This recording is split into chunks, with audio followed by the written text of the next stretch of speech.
थमा दिया गया है। इस बीच 27 जुलाई को नीति आयोग की बैठक से कांग्रेस सहित कई विपक्षी दलों ने किनारा कर दिया है, लेकिन वहीं ममता बनर्जी इस बैठक में शामिल हो सकती हैं और जेएमएम के नेता और झारखंड के मुख्यमंत्री भी जा सकते हैं, क्योंकि उधर भी कंफ्यूजन है। तो आज इन्हीं तमाम मुद्दों पर होगी जोरदार टक्कर।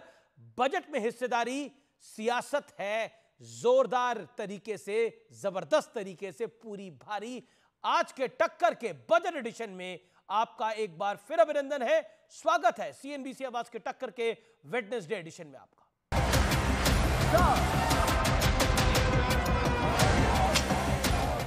जो ऑपोजिशन रूल स्टेट्स हैं उनको टोटली इग्नोर किया गया है। बजट पर चर्चा के लिए दोनों सदनों में 20-20 घंटे का समय अलॉट हुआ है, लेकिन आज शुरुआती 20 मिनट में ही पूरा ट्रेलर दिख गया। बजट पेश हुआ, उस बजट में किसी स्टेट को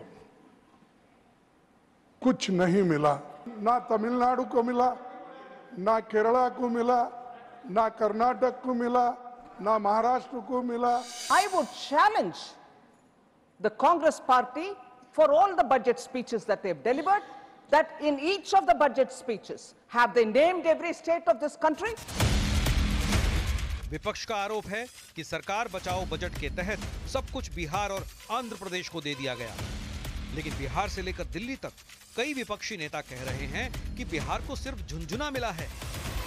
उसी बचाने के लिए अच्छा है, पूरा देश के लोग है, पूरा बिहार के लोग है, ठगने का काम किए हैं। इस बजट से दिखाई दे रहा है कि सरकार कितनी कमजोर है, लेकिन ये सरकार देखिए आप किसको पैकेज दे रही है, जो सरकार चलवा रहे हैं, सरकार चलाने के लिए पैकेज मिल रहा है। किसी को कुछ नहीं मिला, बिहार को भी उन्होंने डुगडुगी दिखा दी।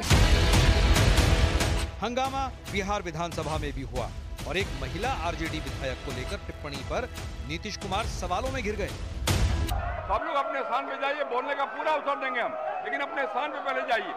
बेल में खड़ा होकर के हम अवसर नहीं देने वाले। अरे महिला हो, कुछ जानती नहीं हो, महिला को अरे बोल रही है। ये लोग कोई महिला को आगे बढ़ाया था? अरे हम 5 के बाद न महिला को बढ़ाए हैं, बोल रही हो फालतू। इसीलिए हम कह रहे हैं चुपचाप सुनो। नीतीश कुमार ने कहा था कि दिलाएंगे, इस्तीफा करें, विधायक का दर्जा लेकर रहेंगे।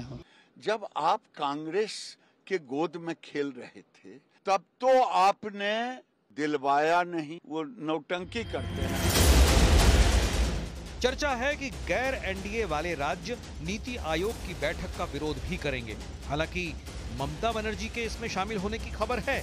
ऐसे में सवाल है कि क्या कई मुद्दों पर इंडिया गठबंधन खुद कंफ्यूज्ड है। आज इन तमाम मुद्दों पर होगी देश की सबसे बड़ी बहस। इतना हंगामा क्यों है? और अब वक्त है सुप्रसिद्ध विश्लेषण का। बजट पर विपक्ष के तालमेल का, बिगड़े तालमेल का विश्लेषण। मीसा भारती कहती हैं आरजेडी की बिहार को झुंझुना और लॉलीपॉप मिला है, और टीएमसी की सागरिका घोष कहती हैं कि बजट में बिहार आंध्र प्रदेश की लॉटरी लगी है, या तो लॉटरी लगी है या लॉलीपॉप मिला है। अखिलेश यादव समाजवादी पार्टी के कहते हैं सरकार चलाने के लिए पैकेट बांटा गया है। जया बच्चन कहती है बिहार को डुगडुगी दिखा दी गई है। दोनों सपा के हैं, एक सपा सुप्रीमो है, एक सपा की सांसद है राज्यसभा से। नीति आयोग की बैठक को लेकर कांग्रेस के 3 सीएम समेत विपक्षी दलों के 4 मुख्यमंत्री बहिष्कार करेंगे। ममता बनर्जी का ऐलान, वो नहीं करेंगी बहिष्कार, वो कार्यक्रम में आएंगी। बजट पर बैठक, खड़गे के घर बैठक हुई, तमाम विपक्षी दल वहां मौजूद थे मल्लिकार्जुन खड़गे के यहां पर, लेकिन समाजवादी पार्टी ने बैठक से किनारा कर दिया। लेकिन बड़ा तथ्य यह है कि ममता बनर्जी के बुलावे पर बंगाल में शहीद रैली में शामिल हुए थे अखिलेश यादव, यानी यहां पर सुल और ताल मिले हुए हैं। यानी बैठक में शामिल नहीं हुए इंडिया अलायंस की, और ममता बनर्जी आ भी रही हैं कार्यक्रम में। बड़ा सवाल बजट विरोध को लेकर, क्या इंडिया अलायंस में की गठबंधन में दरार है और क्या वहां पर भी गतिरोध है और एक कंफ्यूजन की स्थिति है? मेरे साथ बात करने के लिए आज सांसदों का पैनल है। मेरे साथ आज डॉक्टर सुधांशु त्रिवेदी हैं, मेंबर ऑफ पार्लियामेंट है राज्यसभा के, उनका अभिनंदन है। मेरे साथ अरुण भारती हैं, सांसद है एलजेपी के, उनका अभिनंदन है। महुआ माझी हैं, सांसद जेएमएम की, और प्रियंका चतुर्वेदी हैं, सांसद शिवसेना उद्धव ठाकरे गुट की, आपका भी अभिनंदन है। डॉक्टर सुधांशु त्रिवेदी और प्रियंका चतुर्वेदी, मैं शुरुआत आप ही लोगों से कर लेता हूं। प्रियंका जी, शुरुआत आपसे कर लेते हैं। क्या आपको प्रियंका जी, आवाज मिल रही है आपको? हाँ, मुझे आवाज आ रही है। जी, प्रियंका जी, शुरुआत आप ही से कर लेते हैं। मेरा सवाल यह है कि बजट पर विपक्ष के बयान अलग अलग आ रहे हैं। मैं जया बच्चन जी को कोट करता हूं, वो कहते हैं कि बिहार को डुगडुगी दिखा दी गई है, लेकिन अखिलेश यादव जी उन्हीं की पार्टी के कहते हैं सरकार चलाने के लिए पैकेज को बांटा गया है। मीसा भारती कहती है बिहार को झुंझुना और लॉलीपॉप मिला है। टीएमसी की सागरिका घोष कहती है कि बजट में बिहार और आंध्र प्रदेश की लॉटरी लगी है। इसमें विवाद कहाँ दिख रहा है आपको? या विवाद नहीं, मैंने बोला कंफ्यूजन है, या तो लॉटरी लगी है, कंफ्यूजन। चलिए मैं अपने शब्दों को क्लियर कर दूं। कंफ्यूजन कहाँ है अमेश जी? उनकी बिहार की मांग क्या थी? नीतीश कुमार की मांग क्या थी? स्पेशल स्टेटस का था ना जी, या स्पेशल पैकेज जो नरेंद्र मोदी जी ने 8 साल पहले कहा था 1,20,000 करोड़ का स्पेशल पैकेज देंगे बिहार को, है ना? अभी क्या दिया है? 15,000 करोड़ बजट में। सही या गलत बोल रही हूं? तो या दोनों तरीके से ये बिहार के खिलाफ काम नहीं हुआ है कि बजट में उनका नाम 100 बार ले लिया, पर जो सही वादा किया था वो बिहार की जनता को नहीं दिया। तो आपने बजट में काम ये किया है, मैं आपको बताती हूँ अमीश जी, उन्होंने प्रधानमंत्री सरकार बचाओ योजना को घोषित किया है कि इनको भी दे दिया कुछ, इनको भी दे दिया कुछ, स्पेशल स्टेटस की मांग हटा दो, स्पेशल पैकेज की मांग हटा दो, और उनको बजट में पैसा अलॉट किया है। ये है कि हाँ, सारा इन दोनों को दे दिया है, क्योंकि उनके पूरे भाषण में सिर्फ बिहार और सिर्फ आंध्र प्रदेश का नाम। Please allow me to complete Amish ji, since you asked me a question.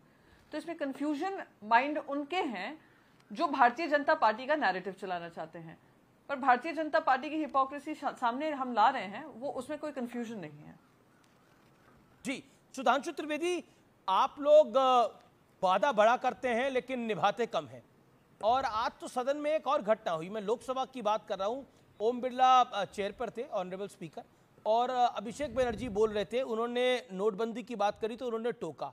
पलटकर अभिषेक बनर्जी ने बोला कि जब आप पंडित नेहरू के समय की बात करने को नहीं टोकते तो आप नोटबंदी की बात को क्यों टोक रहे हैं? यानी एक बार फिर सरकार जो निर्णय कर रही है उसको बुलडोज करना चाहती है, विपक्ष यही कह रहा है। पैकेट पार्सल पे सरकार चल रही है। देखिए, हम ये कहना चाहेंगे, विपक्ष कह रहा है कि ये सरकार बचाओ योजना है। नहीं, ये इंडिया अलायंस का खंबा नोचो अभियान चल रहा है। पूरा भ्रम और भय फैलाने के उपरांत भी कांग्रेस पार्टी तीसरे अटेम्प्ट में तीसरी डिजिट नहीं टच कर पाई। मोदी जी के नेतृत्व में तीसरी बार सरकार बन गई। उसके बाद आप याद करिए, पिछले संसद सत्र में मोदी जी बोलते रहे, ये पूरे 135 मिनट चिल्लाते रहे, राज्यसभा में पहले चिल्लाए और उसके बाद बाहर चले गए। आज कोई भी मुद्दा हो, मैं अभी तो भविष्यवाणी कर रहा हूं, अगला संसद का सत्र जो शीतकालीन सत्र होगा, जिसका कोई एजेंडा अभी तक तय नहीं है, इनसे पूछकर बिजनेस एडवाइजरी कमेटी में एजेंडा तय होगा, और फिर नोट करिएगा हम लोग यही बहस कर रहे होंगे कि ये सिर्फ आकर यहां कर वहां पर चिल्लाकर व्यवधान उत्पन्न कर रहे होंगे। अभी प्रियंका जी को तो याद होगा, आज जब बजट प्रस्तुत करने के लिए निर्मला जी खड़ी हुई तो खड़गे जी ने क्या बोला कि बिहार को तो आपने पकौड़े और जलेबी दे दी।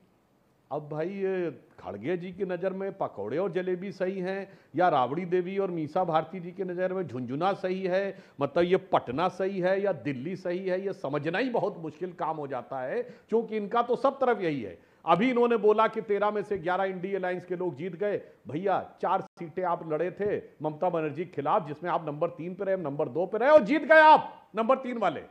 मतलब गजब रहता है। आप पंजाब में लड़ रहे थे, आप नंबर 3 पे रहे, हम नंबर 2 पे रहे, और जीत गए आप जो नंबर 3 वाले। इसलिए मैं कह रहा हूं कंफ्यूजन नहीं है अमीश जी, जिसे कहते हैं बहुत कंफ्यूजन है। एक डायलॉग होता था ना जो लालू जी बोलते थे, बहुत कंफ्यूजन है। तो मुझे लगता है इंडिया अलायंस के अंदर इस समय घनघोर कंफ्यूजन दिख रहा। मगर एक बात मैं सीरियस नोट पे कहना चाहूंगा, जो देश को समझना चाहिए, लोग देश के साथ कैसी खतरनाक राजनीति कर रहे हैं। बजट आया है, भारत की रेवेन्यू रिसीव्ड कितनी है, यानी भारत सरकार की कुल आय 26,80,000 करोड़ रुपए है। और इन लोगों ने क्या कहा था, हर परिवार को 1 लाख रुपया देंगे। भारत में परिवार हैं 32 करोड़, यानी 32 लाख करोड़ रुपए बांट देंगे। आय है 26,80,000 करोड़ रुपए, उसके बावजूद घाटा है 4.9% फिस्कल डेफिसिट। इनके जमाने में 10.5 था। आप सोचिए ये लोग कैसा भयानक मजाक कर रहे थे, या जिसके लिए वो बुद्धि का जो शब्द कहा गया है उसे बाल बुद्धि ना कहा जाए तो क्या कहा जाए, या भयानक बुद्धि कहा जाए, कि इस प्रकार की बातें ये लोग कहने का प्रयास कर रहे थे। इसलिए मैं अंत में एक बात और कह दूं, चूंकि हमारे प्रतिपक्ष में दोनों महिला बैठी हुई हैं, ये देश के इतिहास का एक स्वर्णिम अवसर है जब निर्मला सीतारमण जी ने रिकॉर्ड बनाया है 7 बार लगातार बजट देने का। जो मोरारजी देसाई का रिकॉर्ड था 59 से 64 तक 6 बार बजट देने का, जिसमें एक इंटरिम था, 7 बार बजट देने का रिकॉर्ड बनाकर भारत के इतिहास की अभूतपूर्व, एक तो पहली वित्त मंत्री है महिला पूर्णकालिक, और अभूतपूर्व रिकॉर्ड बनाया। कम से कम इसी बात की। लेकिन आज रिकॉर्ड आपके एक सीएम ने भी बनाया है, वो नीतीश कुमार है। उन्होंने बोला कि महिला हो तो क्या जानती हो, उन्होंने भी एक रिकॉर्ड बनाया है।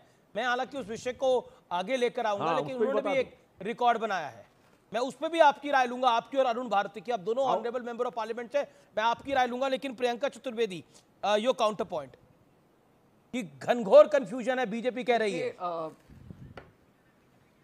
अरे बीजेपी क्या कह रही है, बीजेपी के एजेंडा से तो हम नहीं चलेंगे ना, या ना देश की जनता इनके एजेंडा से मानती है। उन्होंने 240 पे लाए हैं ना इस प्रधानमंत्री जी को भी, और यही प्रधानमंत्री जी आज 2 पार्टीज पे निर्भर हैं, और इसी 2 पार्टीज के 2 राज्यों के नाम बार बार उस बजट में लिए गए ना। महाराष्ट्र के ऊपर, महाराष्ट्र हर हाईएस्ट टैक्स पेइंग स्टेट है। हर 1 रुपए के बदले हमें वापस केंद्र से 3 या 4 पैसे आते हैं। हमें उसके कोई दिक्कत नहीं है अगर समानता से उस पैसे का उपयोग किया जाए, पर जो राजनीतिक दुरुपयोग हो रहा है अपनी सरकार बचाने के लिए, वो जनता के सामने है। मुझे उनके नैरेटिव के हिसाब से जवाब नहीं देना है ना। मैं अमीश जी आपके पैनल पे बैठती हूँ कि मैं उनका नैरेटिव का इस्तेमाल करके, क्योंकि सवाल आपने भी कहा उन्होंने कहा घनघोर कंफ्यूजन है, तो मैं वापस से अपना जवाब रिपीट करूं। बस एक चीज कहूंगी, उन्होंने कुछ बयानबाजी की कि 32 लाख परिवार हैं और आप इतना कर्जा, ये कर्जा। अरे थोड़ा सुन लिया करें। तभी मैं बार बार आपके पॉडकास्ट में भी मैंने कहा था, थोड़ा मैनिफेस्टो को पढ़ लेते तो इतनी घोर बेइज्जती नहीं होती। उस मैनिफेस्टो में यह है जो इकोनॉमिकली बैकवर्ड परिवार हैं उनको ये आर्थिक सहायता दी जाएगी। उन्होंने ये नहीं कहा कि हम लोग अडानी जी को ये पैसे देंगे हर महीने। उन्होंने कहा जो इकोनॉमिकली बैकवर्ड है उनको समर्थन दिया जाएगा। अगर इतनी समझ नहीं है तो इसीलिए देशवासी बार बार कहते हैं जन की बात सुन लेते तो शायद फिर से अच्छा खासा तीसरा टर्म होता without depending on TDP and many other alliances. पर आप मन की बात करते रहे और आप मुझसे कह रहे अरे आप निर्मला सीतारमण जी को बधाई दें। बिल्कुल 7 बार क्या मैं कहती हूँ अगले 2 साल भी वो स्पीच दें, पर 2 साल तक और रहेंगी और 7 साल का उन्होंने रिकॉर्ड पार किया, उसका भी मैं उनकी आरती उतारने को तैयार हूं। पर अगर उन्होंने देश की सैकड़ों महिलाओं की बात सुनी होती तो ज्यादा अच्छा लगता, ना कि खुद एक महिला होने के नाते उनके साथ इस तरीके का व्यवहार किया होता। ना उनको महंगाई की राहत, ना कोई टैक्स की राहत, ना उनकी जो स्किल लेबर वर्कफोर्स महिलाएं भी बैठी हैं उनको कोई रोजगार की उपलब्धियां दी होंगी। तो बस यही कहूंगी, अगर महिला होने का धर्म की आप मुझसे बात कर रहे हैं तो बिल्कुल मैं उनको बधाई देती हूं, पर मैं उम्मीद जरूर कर रही थी महिला होने के नाते कि महिलाओं का दुख समझती कि आज जब उनका बच्चा बगैर कोई नौकरी के घर पे बैठता है उनके पे क्या बीतती होगी। आज उनके परिवार जिनका इनकम नहीं बढ़ रहा है और उनके ऊपर 5 किलो राशन ठोक दिया जाता है और कहता है चलिए अब आप आकर मुझे वोट करिए क्योंकि मैंने आपको 5 किलो का राशन दिया, उन पे क्या बीतती होगी। उस महिला पे क्या बीतती होगी जो घर का खर्चा चलाना चाहती है पर हर चीज इतनी महंगी है। फूड इन्फ्लेशन 9.2% का आंकड़ा पार कर चुका है और आप उनसे आकर कह रहे हैं उनको बधाई दूं। थैंक यू, उन्हीं की पॉलिसीज है कि आज हर महिला आज इस दुविधा में पड़ी है। थैंक यू जी। सुधांशु त्रिवेदी। हाँ, प्रियंका जी को मैं बधाई देना चाहूंगा। इसका मतलब उन्होंने कह दिया कि 32 करोड़ परिवारों में जो बहुत गरीब हैं वो बहुत ही कम हैं। अगर आधे भी होंगे तो महोदया 16 लाख करोड़ रुपए हो जाएगा और 2/3 होंगे तो 24 लाख करोड़ हो जाएगा। मगर आपने मान लिया बहुत कम है तो आपने अपनी बात को अपने आप खत्म कर दिया, इसके लिए आपको बधाई। दूसरा, महाराष्ट्र के लिए मैं बताना चाहता हूं, बधावन पोर्ट पूरी तरीके से केंद्र सरकार का प्रोजेक्ट है। 76,000 करोड़ रुपए दिए। पोर्ट्स केंद्र सरकार का प्रोजेक्ट है और इस ढंग की बातें यहां पर आकर नहीं करनी चाहिए कि मुंबई महाराष्ट्र सबसे ज्यादा टैक्स देता है। भाई मुंबई भारत की आर्थिक राजधानी है, कल के दिन दिल्ली वाले कहें कि पूरे भारत को तो हम चलाते हैं तो हमें उसके अकॉर्डिंग मिलना चाहिए। अरे आप नहीं चलाते भाई, संविधान ने आपको राजधानी बनाया है, व्यवस्था ने आपको राजधानी बनाया है, इसलिए आप चलाते हैं। उसी प्रकार मुंबई पूरे भारत की आर्थिक राजधानी है, वहां पे स्टॉक एक्सचेंज पूरे भारत का है। प्रियंका जी, महाराष्ट्र का नहीं है। वहां पे जो फ्लाइटें आती हैं, एक सेकंड बॉम्बे, तो पूरे भारत के लिए आती। इसलिए ये मेरे विचार से इस प्रकार की बातें करने से, एयर इंडिया का हेडक्वार्टर वहां था, नहीं, तो एयर इंडिया का सुधांशु जी, देश को आरबीआई का बरगलाए हेडक्वार्टर नहीं, रहता देश है को भारत में, तो इसलिए मैं कहना चाहता हूं कोई बात नहीं है। और 76,000 करोड़ रुपए दिया है जो महाराष्ट्र इसका जवाब देना चाहता हूं। अभूतपूर्व परिवर्तन लाएगा जो बिहार के पैकेज से ज्यादा है। ओके। और मैं एक और फैक्ट भी कह देना चाहता हूं, बिहार, एक लाइन कह दूं पहले, प्रियंका जी, देखिए बिहार और आंध्र को किस, एक लाइन बस प्रियंका जी, एक लाइन बोल दूं उसके बाद।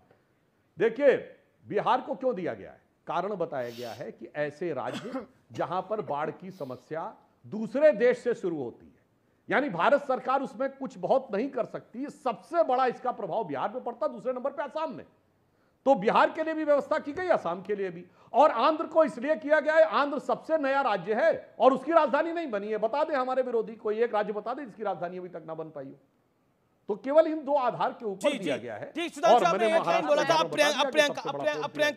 प्रियंका का जवाब लेते हैं, लेकिन इसी बीच बड़ी खबर आ गई है, नीति आयोग की बैठक में ममता बनर्जी ऑफिशियली जाएंगी, ये बड़ा ऐलान है, जबकि कांग्रेस के सीएम नहीं जाएंगे। ममता बनर्जी कांग्रेस की लाइन को टोन नहीं कर रही है। 27 जुलाई को होगी बैठक, ममता बनर्जी बकायदा उस बैठक के अंदर जाएंगी। प्रियंका चतुर्वेदी, मैं एक तो सबसे पहले देश को बरगलाने का काम बंद करें। दिल्ली एक constitutionally mandated capital city of India है।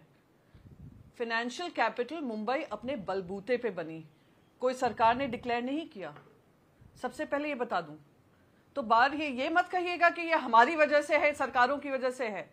आज अपनी मेहनत से, अपनी काबिलियत से, दिन रात की जो मेहनत की है, तब वो फाइनेंशियल कैपिटल बना है, कोई ऑफिशियल मैंडेट नहीं है।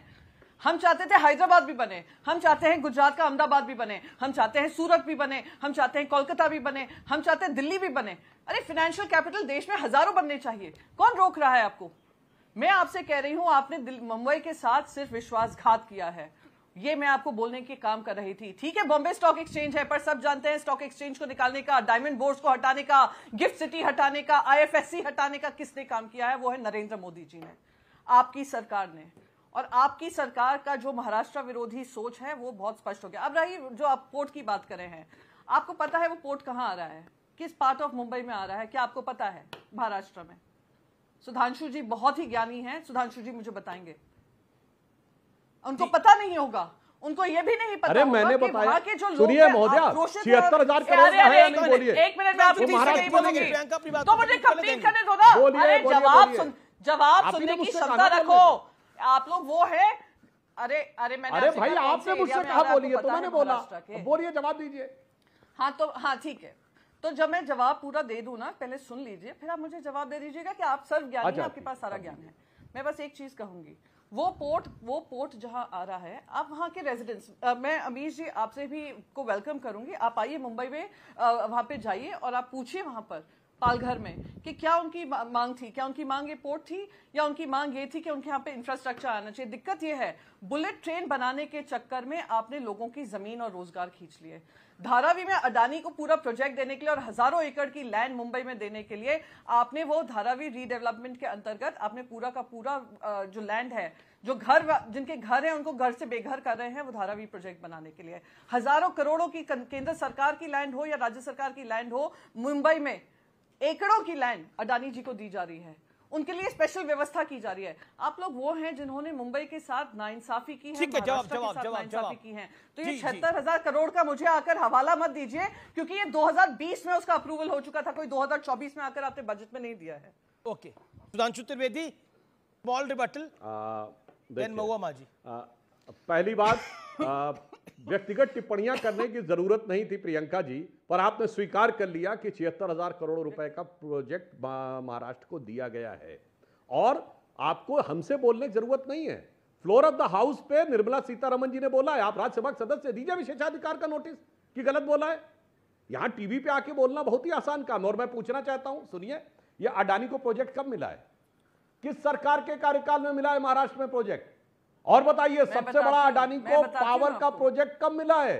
राजस्थान में 60,000 करोड़ का, वो तो आपकी सरकार ने दिया। छत्तीसगढ़ में 16,000 करोड़ का माइनिंग आपकी सरकार ने दिया। केरल में पोर्ट का प्रोजेक्ट आपकी सरकार ने दिया, इंडी गठबंधन ने। और अभी तेलंगाना में आपकी सरकार ने दिया। और राहुल गांधी जी जब भारत जोड़ो यात्रा में थे बेंगलोर में, जाके उनका प्रेस कॉन्फ्रेंस देख लीजिए, उनसे पूछा गया कि भाई ये अशोक गहलोत जी हंसते हुए फोटो क्यों खिंचवा रहे हैं साथ में? तो कहा गया कोई अगर हमारे राज्य में इतना इन्वेस्टमेंट लाएगा तो हम उसका स्वागत करेंगे। जबकि आप कह रहे थे वो चोर हैं, बेईमान हैं, तो आप या तो दिल्ली सही थी या जयपुर सही था, दिल्ली सही था या हैदराबाद सही था, दिल्ली सही था या रायपुर सही था। इसीलिए हम कह रहे बहुत कंफ्यूजन है, बहुत कंफ्यूजन। और अभी देखिए एक और कंफ्यूजन आ गया कि ममता बनर्जी नहीं आ रही हैं आपके कहने पे। अब वैसे ही देखिए आम आदमी पार्टी से गठबंधन टूट चुका है दिल्ली में, और अब तो कांग्रेस आम आदमी पार्टी के खिलाफ वो मटकी अटकी फोड़ के आंदोलन भी कर रही है। ये बहुत कंफ्यूजन है। और पंजाब में एक दूसरे के खिलाफ लड़े, फिर भी कह दिया हम मिलकर जीत गए। बहुत कंफ्यूजन है। पंजाब से केरल तक, दिल्ली से कलकत्ता तक। मैं बिल्कुल प्रियंका आपको मौका दूंगा, लेकिन महुआ मांझी भी इंतजार करिए। महुआ मांझी, आप भी राज्यसभा सांसद है। सवाल मेरा ये है, और बहुत स्पष्ट सवाल है, ये जो कंफ्यूजन की बात बार बार सामने आ रही है, ममता बनर्जी बैठक में जा रही है, हेमंत सोरेन बैठक में जा रहे हैं नीति आयोग की कि नहीं जा रहे हैं? देखिए, ये तो अभी ऑफिशियली डिक्लेयर होगा कि वो जाएंगे कि नहीं जाएंगे, इस पर अभी बोलना बहुत जल्दबाजी होगी। पर कांग्रेस के नेता नहीं कर, कांग्रेस के मुख्यमंत्री नहीं जा रहे हैं। कांग्रेस की 3 राज्यों में सरकार है, उन तीनों राज्यों के मुख्यमंत्री नहीं जा रहे हैं। नहीं, कांग्रेस और एक डीएमके के मुख्यमंत्री, एक तमिलनाडु के मुख्यमंत्री नहीं जा रहे हैं। और खबर ये है कि हेमंत सोरेन आएंगे, और खबर ये है कि हेमंत सोरेन भी आएंगे बैठक के अंदर। खबर ये है अभी तक। देखिए, अभी तक ऑफिशियली ये न्यूज आया नहीं है। और दूसरी बात, अभी अडानी जी की बात हो रही थी, तो हमारे झारखंड में भाजपा ने ही अडानी पावर प्लांट दिया है। जैसे अभी प्रियंका जी से बोला जा रहा था कि नहीं है, ये मेरा निवेदन है। इंडिया गठबंधन नहीं है, लेकिन वो गलत तथ्य था, इसलिए मैंने सुधार दिया कि हमारे झारखंड में जो अडानी पावर प्लांट है, जहां से बिजली लेकर बांग्लादेश को बेची जा रही है, उसको भाजपा की सरकार ने दी थी, हमारी सरकार ने नहीं दी थी। अब दूसरी बात, आप कुछ और सवाल कीजिए, क्योंकि बहुत देर बाद मेरा मौका आया है, क्योंकि झारखंड पिछड़ा राज्य है। नहीं बिल्कुल नहीं, मेरा तो सवाल यही है राज्य है। आपने खुद टीवी चैनल में भी पिछड़ा ही रखते हैं। नहीं बिल्कुल कोई ऐसी बात नहीं है, हमारे लिए तो सब बराबर है, कोई पिछड़ा नहीं है। अरुण भारती भी उधर मुस्कुरा रहे हैं, हमारे लिए सब महत्वपूर्ण है। क्योंकि आपको मैं बता दूं, आप बजट की बात कर रहे थे, मैं तो बजट की बात कर रहा था। मैं तो ये सवाल पूछ रहा हूं, मैडम, कि इंडिया अलायंस की बैठक के अंदर एक निर्णय होता है, उस निर्णय को ममता जी तो नहीं मानती हैं, हेमंत सोरेन भी मानेंगे नहीं मानेंगे, इस पर स्पष्ट आप भी नहीं बोल पा रही हैं। क्या कहना चाह, आपको क्या, आप क्या कहती हैं? सबसे बड़ी बात कि हर स्टेट के अपने अपने प्रॉब्लम होते हैं, अपनी अपनी ज़रूरतें होती हैं, वो बैठ के स्टेट में इसके लिए डिस्कस करते हैं और उसके बाद निर्णय लेते हैं। तो हमारे यहाँ अभी तक वो निर्णय हुआ नहीं है, जैसे ही होगा आप लोगों को पता चल जाएगा।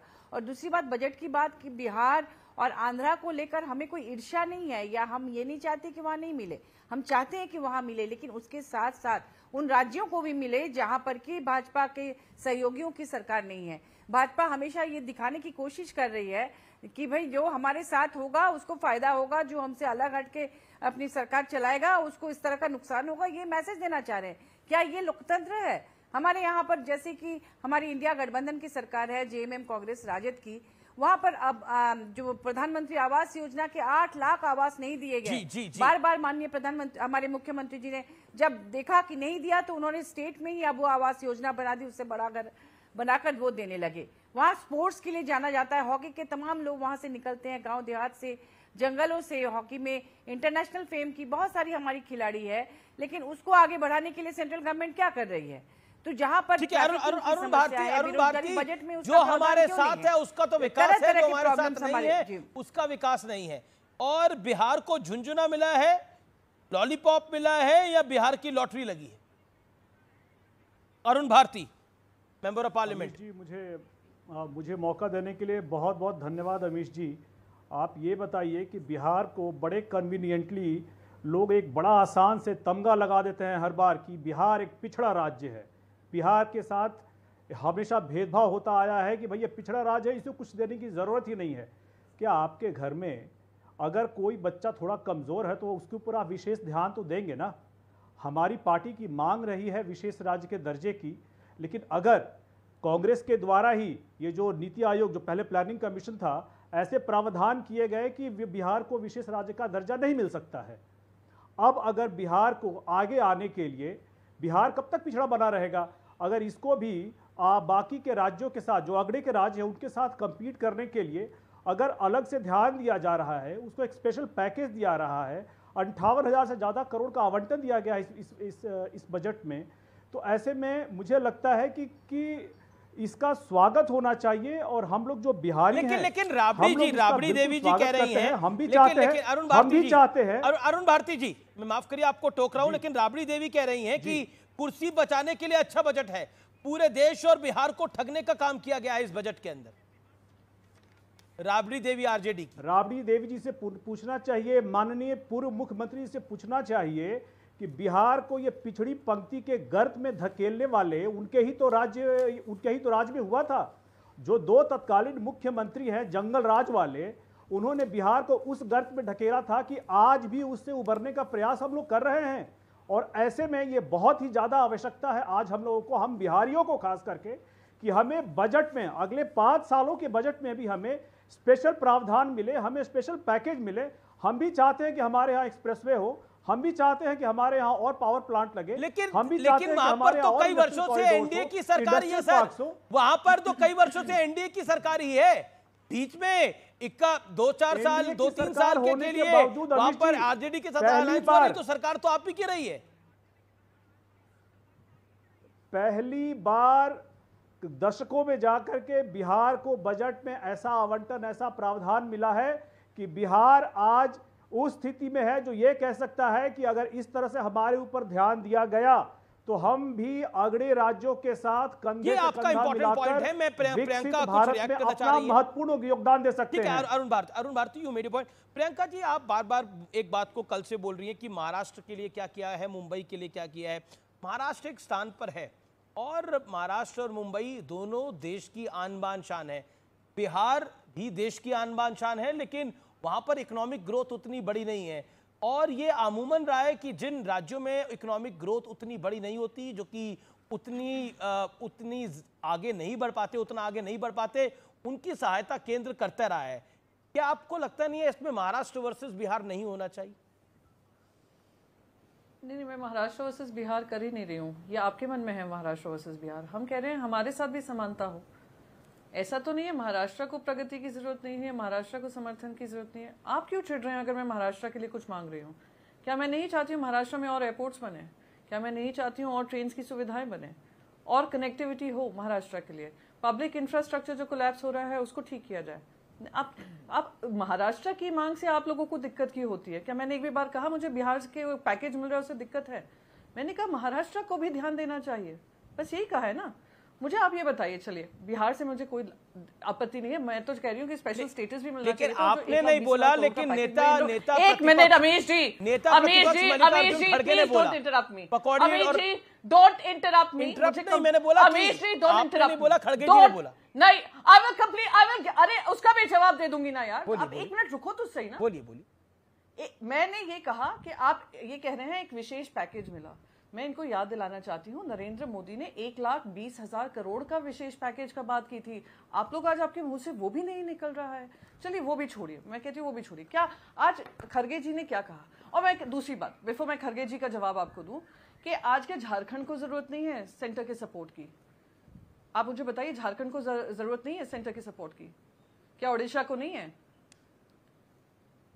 सिर्फ वही स्टेट्स पिछड़े रह गए जिनके 2 नाम लिए केंद्र सरकार ने। बाकी कोई भी स्टेट को जरूरत नहीं है सपोर्ट। ठीक है, ये तो दूसरे स्टेट्स के साथ आप नाइंसाफी करें। और लास्ट, क्योंकि आपने खरगे जी का नाम लिया, आज उन्होंने अपनी स्पीच में क्या कहा? उन्होंने कहा कुछ लोगों की प्लेट में आपने कुछ नहीं दिया, कुछ लोगों की प्लेट में आपने पकोड़े और पता नहीं आप दूसरा जलेबी वो दिया। कहने का मतलब क्या था? हाँ चलिए, पकोड़े और जलेबी दी। कहने का मतलब क्या था? कहने का मतलब ये था कि आप यूनियन मिनिस्टर हैं, आप फाइनेंस मिनिस्टर ऑफ इंडिया हैं, तो आप 2 राज्यों के नाम बार बार लेकर बाकी सारे राज्यों को इस तरीके से ना फील कराएं कि वो आपके साथ भेदभाव हो रहा है। डिस्क्रिमिनेशन कहां से शुरू हुआ कि एक यूनियन बजट में सिर्फ 2 राज्यों के नाम ले रहे हैं, बाकी कोई भी राज्य का मेंशन नहीं है। आप अगर कोई भी राज्य मेंशन नहीं करती और आप अपने बजट की स्पीच में 2 राज्य को 10 बार 20 बार नहीं रिपीट करती तो शायद किसी को आपत्ति नहीं होती। ठीक है, मैं सुधांशु त्रिवेदी से आप दोनों आप तीनों राज्यसभा शुरुआत की है डिस्क्रिमिनेशन की। मुझे 1 मिनट समझ दीजिए। जी महुआ जी, आप भी कुछ कहना चाहती है, बोल लीजिए महुआ जी। आज पूर्व फाइनेंस मिनिस्टर माननीय चिदम्बरम जी ने ये बात कही कि जिस स्टेट से बिलोंग करती हैं माननीय हमारी फाइनेंस मिनिस्टर, जहां से वो कॉलेज और स्कूल की पढ़ाई की है, हाँ, उस स्टेट के मुख्यमंत्री जी ने खुद कहा कि पूरे अपने स्पीच में उस स्टेट का नाम तक नहीं लिया। उसके विकास के लिए बात करनी तो दूर की बात है। तो ये भेदभाव किसके दबाव में हो रहा है, ये हम लोग जानना चाहते हैं। लेकिन इंटरेस्टिंग बात है कि निर्मला सीतारमण ने आज खुद सदन में चैलेंज करा कि पूर्व बजटों में भी क्या सभी राज्यों का नाम लिया जाता था। चिदम्बरम साहब के बजट को मैं खुद कवर कर चुका हूं, क्या वो तमाम राज्यों के नाम लेते थे। ये कई चीजें हैं जिसके जवाब विपक्ष को भी ढूंढने चाहिए। लेकिन सुधांशु त्रिवेदी, एक सवाल है जिसको मल्लिकार्जुन खड़गे ने भी आज उठाया, कहा कि जिन जिन राज्यों ने बीजेपी को पीछे धकेला, महाराष्ट्र ने पीछे धकेला, तमिलनाडु ने कुछ नहीं दिया, तो उनको आपने भी कुछ नहीं दिया। ये आरोप उन्होंने लगाया मल्लिकार्जुन खड़गे ने, जो राज्यसभा में नेता है और आप भी राज्यसभा में नेता प्रतिपक्ष है और आप भी राज्यसभा सांसद कर दूं कि ऐसा नहीं 2 राज्यों का नाम आया है, हिमाचल, उत्तराखंड, असम, और जब ये कहा गया कि अमृतसर से लेके और कोलकाता तक का कॉरिडोर बनने की बात, जिसमें प्रयागराज बीच में उसके हब पॉइंट की तरह होगा। लेकिन एक नैरेटिव बिल्ड हो रहा है आप लोगों के खिलाफ कि जिन राज्यों ने आपको पीछे धकेला उनको आपने कुछ नहीं दिया। ये नैरेटिव आपको 2024 के चुनाव में भी थोड़ा भारी पड़ा है। अरे अमीश जी, वाक्य तो पूरा करने दीजिए, पूरी बात पता लग जाएगी। ये बताइए, हमारी सरकार आने के बाद 2 डिफेंस कॉरिडोर अनाउंस हुए, एक उत्तर भारत में, एक दक्षिण भारत में। उत्तर भारत वाला किस राज्य के लिए अनाउंस हुआ? उत्तर प्रदेश के लिए। और मेरे विरोधी बताएंगे दक्षिण भारत का किस राज्य के लिए अनाउंस हुआ? तमिलनाडु के लिए, जहां हम ना सत्ताधारी हैं ना नेता प्रतिपक्ष है। उत्तर प्रदेश में जब हमने अनाउंस किया तो हमारी सरकार नहीं थी, चलिए आप ये मान सकते थे कि सरकार हमारी आ सकती थी, पर तमिलनाडु में तो हम कहीं भी नहीं है। उसके बावजूद हमने तमिलनाडु को दिया। यह दर्शाता है कि हम किसी भी प्रोजेक्ट के बारे में निर्णय पूरी ईमानदारी से करते हैं। और मैं महुआ जी को ही बता देना चाहता हूं, उन्होंने कहा कि हमारी वित्त मंत्री जी जिस राज्य से पैदा हैं उन्होंने उसका नाम नहीं लिया, तो मैं कोट कर रहा हूं, चिदम्बरम जी का बजट 2005 और 6 तमिलनाडु का नाम 1 बार, उनका राज्य है।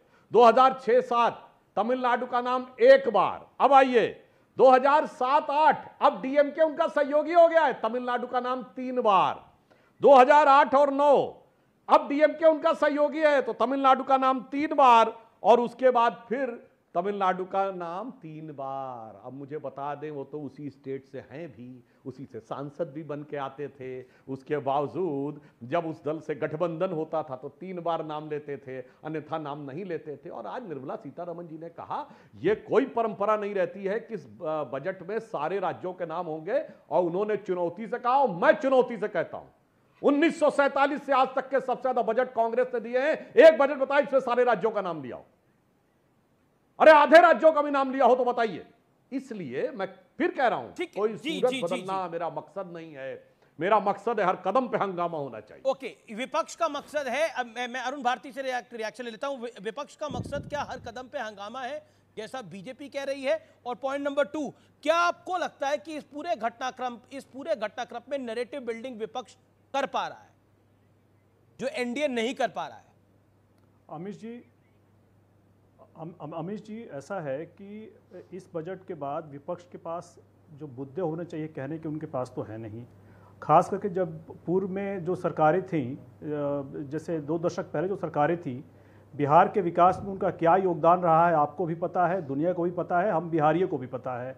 ऐसे में हम लोग तो इस बजट से बहुत खुश हैं, बहुत हम लोग आशा की तरफ देख रहे हैं कि आगे भी हमें ऐसा प्रावधान मिले। और विरोधियों के पास चूंकि इसके लिए कोई शब्द नहीं है, तो कुछ भी मुद्दा उठा करके मुद्दा बनाने की कोशिश कर रहे हैं।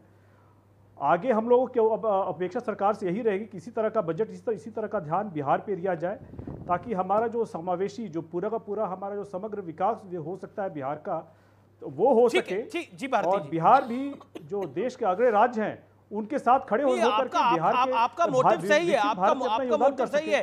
तब पूरा देश चाहता है। मुझे नहीं लगता इस पैनल पे भी कोई नहीं चाहता होगा कि बिहार अगड़ा राज्य ना बने, बिहार भी आगे बढ़े। देश चाहता है, लेकिन पहली बार एक्शन हुआ है ना। जी क्या कह रहे भारती साहब आप? पहली बार तो इस तरह का एक्शन देखने को मिला है सरकार की तरफ से, केंद्र सरकार की तरफ से, जहां पे हम लोगों को इस तरह का आवंटन मिल रहा है जिसमें हम लोग एक्चुअली आगे बढ़ सकते हैं। ओके प्रियंका पहले तो जितने भी रहे हैं रूटीन एलोकेशंस ही रहे हैं। जी Arun Bharti ji. Priyanka Chaturvedi, Rajya Sabha member of parliament. Priyanka Chaturvedi, my straight question to you tonight is कि क्या इंडिया अलायंस आपसी सहमति अगर उनको बहिष्कार करना है नीति आयोग की बैठक का, तो क्यों नहीं तय कर पा रहा? झारखंड के मुख्यमंत्री नहीं तय कर पा रहे कि वो आएंगे नहीं आएंगे, ममता बनर्जी जाएंगी, ऐसा क्यों है? ये क्योंकि इंडिया अलायंस के आप घटक दल हैं और बड़े घटक दल हैं, ये सवाल इसलिए है। सबसे पहले तो मैं ये क्लियर कर दूं, ये इंडिया अलायंस की कोई मीटिंग में ऐसा कोई डिसीजन नहीं लिया गया था। तमिलनाडु के चीफ मिनिस्टर स्टालिन जी ने ये निर्णय लिया था, उसके बाद कांग्रेस ने भी इसका ये डिसीजन लिया है। ये इंडिया अलायंस के हर पार्टनर के ऊपर निर्भर था कौन जाएगा कौन नहीं जाएगा। इसमें कहीं कोई ऐसा जॉइंट डिसीजन नहीं था कि हम सब बैठकर एक ही निर्णय लेंगे। कहा था ये स्टालिन सर ने किया था, क्योंकि उन्होंने कहा कि तमिलनाडु का जब नाम ही नहीं ले रहे, और नीति आयोग काय के लिए बना है? नीति आयोग बना है कि सारे राज्यों से, राज्यों के हेड से पूछकर हम जो भी सलाह मशवरा होगा हम उसको फीडबैक हम केंद्र सरकार को देंगे और केंद्र सरकार उसके आधार पे आवंटन करेगी फंड्स का, है ना। अब जब केंद्र सरकार सुनने को ही तैयार नहीं है कि क्या जरूरत है तमिलनाडु की या केरला की या कर्नाटका की या महाराष्ट्र की या उड़ीसा की या नॉर्थ ईस्ट की या छत्तीसगढ़ की या झारखंड की, तो फिर उसमें बैठने का फायदा क्या है? तो कुछ चीफ मिनिस्टर्स ने ये निर्णय लिया, कोई चीफ मिनिस्टर्स ने नहीं लिया। बिग डील, आप इसको बिग डील बना। मैं बिग डील नहीं बना रहा। ये एक मिनट, मुझे जी मैं ये क्या बाबा, आप मेरे शब्दों को पकड़ कर आप मुझे अटका रहे हैं। आप शब्दों को पकड़ कर आप मेरे बीच में टोका टाकी कर रहे हैं, ये सही नहीं है ना अमीश जी। अब मैं भारती जी से बस एक चीज कहना चाहती हूँ, पिछले 20 साल से भारतीय जनता पार्टी और जेडीयू की ही सरकार है, बीच में थोड़ा बदलाव आया था, पर अगर आप 20 साल का आप उनको क्लीन चिट दे रहे हैं कि जो बिहार का प्रगति होनी चाहिए थी, ये जो रोज अखबार में जो फ्रंटलाइन न्यूज बनती है कि ब्रिज कोलैप्स हो रहे हैं, ये ब्रिज कोलैप्स किसके अंतर्गत हुए हैं ये भी जानना जरूरी है। आप भ्रष्टाचार की मूर्त आप किसी को बता रहे हैं, चलिए वो आपका अधिकार है क्योंकि आप इनके साथ अलायंस में बैठे हैं, पर भ्रष्टाचार की मूर्त वो नहीं है जो 20 साल से बिहार की जिम्मेदारी लिए बैठे हैं। चलिए वो छोड़िए, मैं बिहार की बात ही छोड़िए। इन्होंने कहा इनके पास एक चीज नहीं है बजट को क्रिटिसाइज करने की। चलिए आप राज्यों का आवंटन जो हुआ किया, जो सरकार बचाओ योजना चल रही है वो चले, आप मुझे बता दीजिए महिलाओं के लिए क्या किया, युवाओं के लिए क्या किया। और अगर आप उनसे कहेंगे ग्रेजुएट्स और इंजीनियर्स को अप्रेंटिसशिप प्रोग्राम जो 5,000 रुपए महीने का होगा उससे आप खुश रह लीजिए, तो ये थोड़ा हास्यास्पद रहेगा। तो ना युवाओं के लिए किया, ना किसानों के मिनिमम सपोर्ट प्राइस के लिए कुछ किया, ना महिलाओं के लिए कुछ किया, और मैं बहुत सारी ऐसी चीजें हैं जो आपको बजट के माध्यम से बता सकती हूँ। फॉर एग्जाम्पल जो एसेट क्लास बनाते हैं, जो एसेट फॉर्मेशन होता है ना, कि आप जब घर खरीदते हैं आप इससे खरीदते हैं कि हम थोड़े हम इसमें पैसे कमा लेंगे, वो भी आपके हाथ से खींच लिया गया है। Long term capital gain tax की आप बात करिए, आप short term capital gain tax की बात करिए और इंडेक्सेशन की बात करिए। मैं आपसे विस्तार से इसके बारे में चर्चा करने को तैयार हूं। अरुण भारती कुछ कहना चाह रहे हैं? अरुण भारती में अरुण भारती बिहार और आंध्र प्रदेश नहीं है। Arun Bharti 30 second, Sudhanshu Trivedi I come to you. Arun Bharti 30 second. और बाल विकास में 3 लाख करोड़ का आवंटन किया गया है, युवाओं के लिए 2 लाख करोड़ का आवंटन किया गया है, ग्रामीण विकास के लिए 1.5 लाख करोड़ का आवंटन किया गया है। अरुण भारती क्या एनडीए में क्या बीजेपी को समर्थन देने के लिए तुष्टीकरण होता है? ये मेरा आरोप नहीं है, ये राहुल गांधी का आरोप है कि तुष्टीकरण किया इस सरकार ने। बीजेपी अपने अलायंस पार्टनर्स का तुष्टीकरण करती है क्या? ये नेता प्रतिपक्ष राहुल गांधी कह रहे हैं। नहीं अमीश जी, ये निराधार आरोप है, ये निराधार आरोप है। राहुल गांधी जी कब क्या बोलते हैं वो मुझे पता नहीं चलता, समझ में भी नहीं आता है, इसलिए मैं ये कहूंगा कि ये बिल्कुल निराधार आरोप है। बिहार को बहुत समय बाद जो एक स्पेशल ध्यान देने की जरूरत है, ध्यान दी जा रही है, अलग से आवंटन दी जा रही है, और बिहार को विकास करने के लिए, विकसित बनाने के लिए जिस तरह का ध्यान केंद्र सरकार को देना चाहिए था वो ध्यान दिया जा रहा है, और जो अभी बजट में आवंटन हुए हैं हम उसका बहुत बहुत स्वागत करते हैं। जी मैं एक सेकंड, महुआ माझी, क्योंकि बिहार के मुख्यमंत्री ने एक बात बोली, आप महिला हो, क्या जानती हो उस विषय पर आप क्या कहना चाहती है महुआ माझी? 30 सेकंड। देखिए देखिए, अगर अब एक अभिभावक के रूप में उन्होंने कुछ बोला होगा तो उसको हम लोग बुरा नहीं मानते हैं, लेकिन जिस तरह से उन्होंने कहा इससे एक महिला का असम्मान है। क्या महिलाएं पढ़ी लिखी नहीं है? आज के समय में इस तरह के बात का हम लोग पुरजोर विरोध करते हैं। इस तरह की मानसिकता अभी नहीं हम लोग सहन कर पाएंगे। जी। और दूसरी बात, अभी कहा गया कि इस बजट के खिलाफ बोलने के लिए कुछ भी नहीं है, लेकिन मैं आपको याद दिलाती हूँ, इसमें कहा गया कि शहरों को डेवलपमेंट हब बनाएंगे, लेकिन ये जो 100 स्मार्ट सिटी की बात की गई थी वो कहा गया, वो मुद्दा तो गायब ही हो गया। इंपॉर्टेंट बात है, लेकिन ये किस टोन में बोला था सुधांशु त्रिवेदी? क्योंकि उस सूबे में आपकी सरकार है, आप उससे समर्थन ले भी रहे हैं, उस सरकार को समर्थन दे भी रहे हैं, क्या कहना चाहते हैं आप? राबड़ी देवी ने नीतीश कुमार पर हमला बोला है, नीतीश नहीं करते महिलाओं का सम्मान, क्या कहना चाहते हैं आप? ये बड़ा मुद्दा बन गया है। मैं बिल्कुल जवाब देता हूं। अरे बड़ा मुद्दा नहीं, बहुत साफ मुद्दा है, बता रहा हूं। नीतीश कुमार जी जिस बजट को डिफेंड कर रहे थे वो किसके द्वारा दिया गया है? महिला के द्वारा दिया गया है। निर्मला सीतारमण जी वित्त मंत्री है। और उन्होंने क्यों कहा बता रहा हूं, उन्होंने आरजेडी के संदर्भ में कहा, क्योंकि आरजेडी वो पार्टी है कि जब लालू प्रसाद यादव जी को कुर्सी छोड़नी पड़ी तो किस महिला को दिया कुर्सी? जो 1 मिनट पे अपना साइन नहीं कर सकती थी। सुशील मोदी जी स्वर्गीय हो गए, उनका स्टेटमेंट है। राबड़ी देवी जी जो फाइल नहीं पढ़ सकती थी उनको दिया, जो सिग्नेचर नहीं कर सकती थी उनको दिया। और इसमें किसी को बहस की गुंजाइश नहीं है कि राबड़ी देवी जी ओके प्रियंका कुछ कहना चाह रही है, प्रियंका चतुर्वेदी कुछ कहना चाह रही है, प्रियंका चतुर्वेदी कुछ कहना चाह रही है, प्रियंका चतुर्वेदी। पूरी बात अरे अभी बहुत सारी बातों का उत्तर देना है। निर्मला सीतारमण को डिफेंड करना है। जब आरजेडी ने अपनी महिलाओं की सर्वोच्च क्षमता का प्रतीक राबड़ी देवी को बना रखा है, तो ये आरजेडी के संदर्भ में कहा गया है। 20 सेकंड प्रियंका चतुर्वेदी को कर रहे थे, तो ये आरजेडी के संदर्भ में, महिला के संदर्भ में नहीं है। इतना शेमलेस है। अरे शर्मनाक ये है। नीतीश कुमार ने रेखा देवी, अरे चुप रहिए आप प्लीज, मैंने आपको बीच में नहीं बोला है, मुझे प्लीज बोलने दीजिए। This is not. अरे भाई अभी आपकी बहुत बात का जवाब देना, आप तो बोलते बोलते महाराष्ट्र और छत्तीसगढ़ बोल गई, जहां हमारी सरकार है। आप कह रही उनके साथ भी अन्याय हो रहा, कोई बैक करके देख ले। ज्यादा जोश में मत बोलिए भाई, आप जोश में महाराष्ट्र छत्तीसगढ़ बोल गई। ओके प्रियंका चतुर्वेदी जहां बीजेपी की सरकार है। ओके प्रियंका चतुर्वेदी,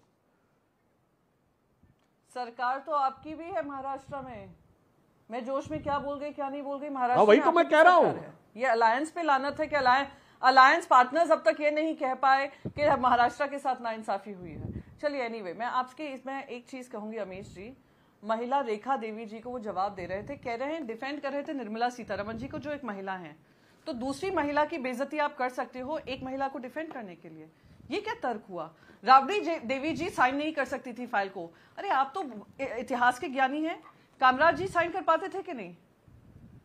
पर कामराज जी सबसे बड़ी स्कीम लेकर आए थे, जो आज तक वो स्कीम देश भर में लागू हुई है।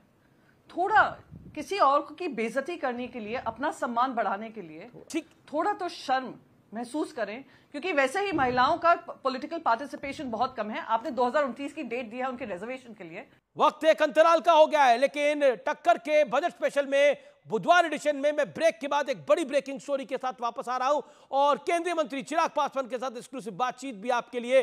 देखते रहिए व्यूअर्स, CNBC आवाज। कोई कह रहा है कि झुंझुना मिला है बिहार को, कोई कह रहा है लॉटरी लगी है बिहार की, आप क्या कह रहे हैं?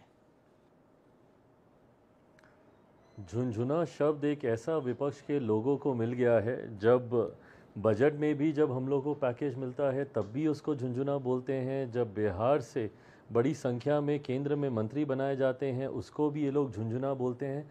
हकीकत है कि जब इनका अपना समय था, आप मुझे बताइए ना, राजद के लोग बिहार से इतना हो हल्ला कर रहे हैं, कांग्रेस के लोग कर रहे हैं, इन लोगों की भी तो सरकार थी केंद्र में, और ज़्यादा समय पहले की बात नहीं है, 2004 से लेकर 2014 तक आप देख लीजिए। क्यों नहीं इन लोगों ने बिहार को विशेष राज्य का दर्जा दे दिया? क्यों नहीं इन लोगों ने अपने बजट में उस वक्त स्पेशल पैकेजेस की इन्होंने अनाउंसमेंट की? हकीकत ये है कि ये लोग कहते कुछ हैं, करते कुछ हैं। कथनी करनी में जो फ़र्क होता है, आज सिर्फ हंगामा खड़ा करने के लिए, क्यों? क्योंकि इनके पास कहने के लिए अब कुछ बचा नहीं है। जिस तरीके से इस बजट में बिहार को स्पेशल पैकेज के माध्यम से तमाम चीज़ें दी गई हैं, स्पेशल पैकेज के माध्यम से तमाम मांगों को हम लोग की पूरा किया गया है, तो विपक्ष के पास कुछ कहने के लिए बचा नहीं है, इसीलिए सिर्फ हंगामा करने के लक्ष्य से इन बातों को ये लोग कहते हैं। लेकिन विपक्ष तो कह रहे हैं, तेजस्वी यादव तो कह रहे हैं छल हुआ है, कपट हुआ है, स्पेशल स्टेटस का वादा था और क्या पकड़ा दिया गया है?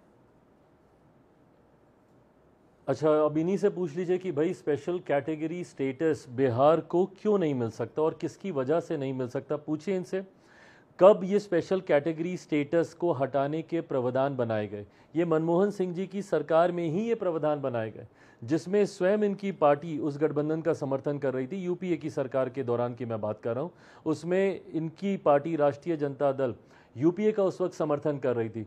उस वक्त क्यों नहीं इन लोगों ने आपत्ति दर्ज कराई? उस वक्त क्यों ये लोग खामोशी से बैठे रहे?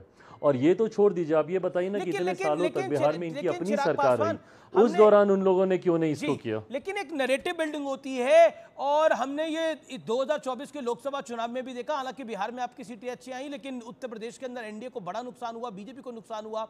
मध्य प्रदेश में सीटें अच्छी आई, लेकिन महाराष्ट्र में, बगल के राज्य में नुकसान हुआ। नैरेटिव बिल्ड कर दिया गया कि आप लोग आएंगे तो संविधान बदल देंगे।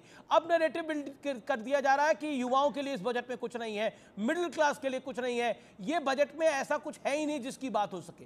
एक नैरेटिव बिल्डिंग आपके सरकार के खिलाफ लगातार हो रही है, मोदी के खिलाफ लगातार हो रही है, प्रधानमंत्री के। नैरेटिव बिल्डिंग नहीं, नैरेटिव बिल्डिंग ही नहीं अमिश भाई, ये फॉल्स नैरेटिव बिल्ड करते हैं। ये लोग झूठ बोलकर लोगों को डराने का काम करते हैं। आरक्षण संविधान का आपने जिक्र किया पूरे चुनाव में। अगर फॉल्स नैरेटिव भी बिल्ड करे तो हाँ नहीं, मैं इस बात को मैं मानूंगा, इस बात को मैं बहुत विनम्रता से इस बात को स्वीकार करूंगा। चुनाव में हम लोगों ने देखा इन लोगों का फॉल्स नैरेटिव कहीं ना कहीं सक्सेसफुल हुए कई राज्यों में। उत्तर प्रदेश उसका उदाहरण है, जहां पे आरक्षण संविधान को लेकर इन लोगों ने भ्रम फैलाने का कार्य किया और उसमें सफल हुए। पर कांच की हांडी कितनी बार चढ़ेगी? बिहार में ही यही नैरेटिव इन्होंने 2015 विधानसभा के चुनाव के वक्त इन लोगों ने इस्तेमाल किया था। 2024 आते आते इस बार लाख प्रयासों के बाद भी वो नैरेटिव सेट नहीं हुआ। आज जब ये लोग बजट को लेकर जब ये लोग नैरेटिव सेट कर रहे हैं, ये एक ऐसा बजट है जिसमें हर वर्ग का ध्यान रखा गया। पिछले 10 साल में देश की जो अर्थव्यवस्था मजबूत हुई है, उसका लाभ देश के हर वर्ग को मिले, गरीब को मिले, महिलाओं को मिले, युवाओं को मिले, मध्य वर्ग के लोगों को मिले, किसानों को मिले। इनको प्रायोरिटाइज करके इन वर्ग के लोगों को सहूलियतें देने का इसमें प्रावधान बनाया गया है। रोजगार की बात, युवाओं से जुड़ा हुआ सबसे बड़ा जो विषय रहा है बेरोजगारी का रहा है। रोजगार के लिए इसमें स्कीम्स तैयार की गई हैं, अंडर 5 डिफरेंट स्कीम्स, 4.1 करोड़ रोजगार के अवसर उत्पन्न करने की बात की गई है। एमएसएमई सेक्टर को मजबूती देने की बात कही गई है। देश की अर्थव्यवस्था की रीढ़ की हड्डी है एमएसएमई सेक्टर। जब एमएसएमई सेक्टर मजबूत होगा तो ऑटोमेटिकली अर्थव्यवस्था भी मजबूत होगी और सबसे ज्यादा रोजगार देने वाला, लेकिन जमीनी स्तर पर रोजगार देने वाला यही सेक्टर है। पर अगर विपक्ष को ये सब दिखाई नहीं देता, लेकिन विपक्ष ने जो आज प्रदर्शन किया है उनको लग रहा है, और राबड़ी देवी कह रही है कुर्सी बचाने वाला बजट है, राहुल गांधी कह रहे हैं तुष्टीकरण वाला बजट है। मतलब क्या कुर्सी बचाने वाला बजट है? क्योंकि नीतीश कुमार बिहार से आते हैं और आंध्र से चंद्रबाबू नायडू आते हैं। What else will they say? आप मुझे बताएं ना अमिश भाई, क्या बोलेंगे ये लोग और इनके पास बचा क्या है बोलने के लिए? ये लोग यही सारी बातें करके अपने आप की फेस सेविंग करेंगे, क्योंकि इनको भी पता है कि एक ऐसा बजट है जिसने देश के हर वर्ग को लाभ पहुंचाने का काम किया। और जो ये लोग बार बार बिहार आंध्र प्रदेश बोल रहे हैं ना, बिहार के भी लोग इनको देख रहे हैं और आंध्र प्रदेश के लोग भी इनको देख रहे हैं।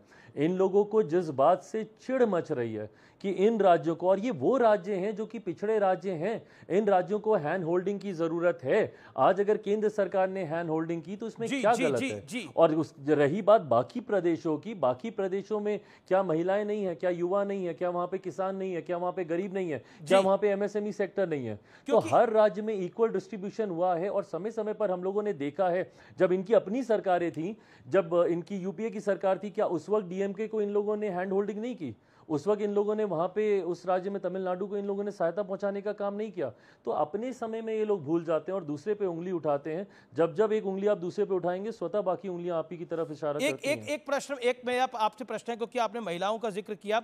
नीतीश कुमार की आज एक टिप्पणी को लेकर, एक आरजेडी विधायक रेखा देवी को लेकर बहुत बड़ा विवाद हो गया है। राबड़ी देवी कह रही है कि महिलाओं का सम्मान नहीं करते नीतीश कुमार। आप उस पर क्या कहना चाहते हैं? क्योंकि उस अलायंस में, उस सरकार के अलायंस में आप भी हैं, केंद्र में भी और बिहार में भी। नहीं, मेरे मुख्यमंत्री जी ने ऐसी कोई आपत्तिजनक बात तो नहीं कही ना। उन्होंने बस इतना कहा कि महिला क्या जानती है, महिला क्या जानती है, आपको भी जानकारी होनी चाहिए कि जिस दल में, नहीं महिला क्या जानती है नहीं कह के उन्होंने कहा, बस वो सिर्फ बताना चाह रहे थे कि आप जिस दल में हैं उस दल में महिलाओं का सम्मान नहीं होता है। इस बात को अब मोड़ तड़ोड़ के अब आप सिर्फ अगर कोई इस बात को बढ़ाना चाहे वो उनके दल की सोच हो सकती है, बट जहां तक मुख्यमंत्री जी का जिक्र है मुझे नहीं लगता कि उन्होंने किसी और मंशा से इस बात को कहा है। जी चलिए, क्योंकि अब आप संसद में तो लगातार तीसरी बार पहुंचे, इस बार मंत्री भी आप बन गए हैं, कंगना रनौत भी इस बार संसद में पहुंची हैं और आप लोगों ने तो फिल्म भी साथ में करी थी। हालांकि ये पॉलिटिकल बात नहीं है, थोड़ी नॉन पॉलिटिकल बात है। तो क्या आप कहना चाहते हैं, वो भी अब तो पार्लियामेंट में है? भाई मैं क्या बोलूं इसके ऊपर, इस बात का ना इस सरकार से कुछ लेना देना है, ना इस बात का इस बजट से कुछ लेना देना है जी। मतलब वो भी एक सांसद की भूमिका में है, मैं भी एक सांसद की भूमिका में हूँ। अपने अपने क्षेत्र, अपने अपने प्रदेश के विकास के लिए हम लोग कार्य करने की कोशिश कर रहे हैं। जी चलिए, तो आपका भी तुष्टीकरण हुआ है, जैसा राहुल गांधी कह रहे हैं कि मोदी जी ने इस बार तुष्टीकरण करा है? तुष्टीकरण की राजनीति दशकों से ये कांग्रेस की ही सरकार करती आई है और इस बात के अनेकों उदाहरण हैं। उसमें जाने की ज़रूरत नहीं है कि कब इन्होंने अपीजमेंट पॉलिटिक्स के लिए, और अपीजमेंट पॉलिटिक्स के नाते ही इन्होंने वोट बैंक को साधने का हमेशा प्रयास किया है। इन्होंने जिस तरीके से समय समय पर अपीजमेंट पॉलिटिक्स का लाभ उठाने की कोशिश की, ये उनकी सोच है, एनडीए की नहीं है। शुक्रिया आपका हमारे साथ जुड़ने के लिए। तो फिलहाल टक्कर के आज के एडिशन में इतना ही। आपका बहुत बहुत शुक्रिया। फिलहाल इतना ही। नमस्कार।